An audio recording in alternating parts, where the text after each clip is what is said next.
আলহামদুলিল্লাহ, আমার একজন ওস্তাদ খুলনা দারুল উলুমের, আমি ইফতা পড়েছি হুজুরের কাছে, হযরত মাওলানা মুফতি গোলাম রহমান সাহেব হাফিজাহুল্লাহ এসেছেন। আমি অন্তত 10-20-30টা মাহফিলে বিভিন্ন মিডিয়া প্রোগ্রামে হুজুরের একটা গল্প আমি সবসময় শোনাই। গল্প আপনারা অনেকে শুনছেন, কিন্তু হুজুরকে আজকে দেখছেন। গল্পটা হলো যে হুজুরের কাছে তালাকের মাসালা নিতে আসলে আগে পিঠা খাইতে দিত।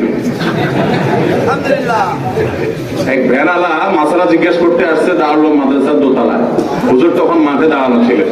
আমরা চিন্তা করলাম হুজুরের ইয়ের নিচে বেদ থাকতো। চিন্তা করলাম এই বুড়া বেচারাটা আজকে ওনার বেঁচে যাবে, কারণ বেদ তো হাতের কাছে নেই, হুজুর মাঠে আছে। তো বুড়াকে বললাম, চাচা কিসের মাসালা? বলে তালাকের ফতোয়া, ওনারটাই দেওয়া লাগবে।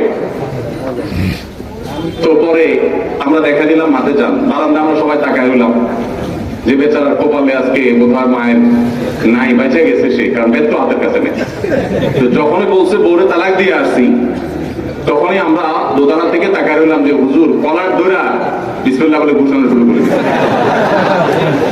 এক দুইটা দিয়ে এরপর বলছেন এবার বল কি বলছিস, কি কাহিনী কি ঘটাইছিস। এবং হুজুর সবসময় এটা বলতেন যে কিছু হলেই বলে যায় তালাক মারবা, বাইরে ভেজাল করে মাথা নষ্ট করে আইসা, এই জন্য মাসালা পরে আগে মায়ের। এদেশের বেশিরভাগ তালাক, আমি সবগুলোর কথা বলছি না, বেশিরভাগ তালাকের ক্ষেত্রে এই জাতীয় ঘটনাগুলোই ঘটে। একজন মুফতিকে কত বিচক্ষণ হতে হয়, একজন আলেমকে কত বিচক্ষণ হতে হয়, সেদিন আমরা নতুন করে একটা শিক্ষা পেলাম। আল্লাহ রাব্বুল আলামিন হযরতের ছায়াকে আমাদের উপর দীর্ঘায়িত করুন।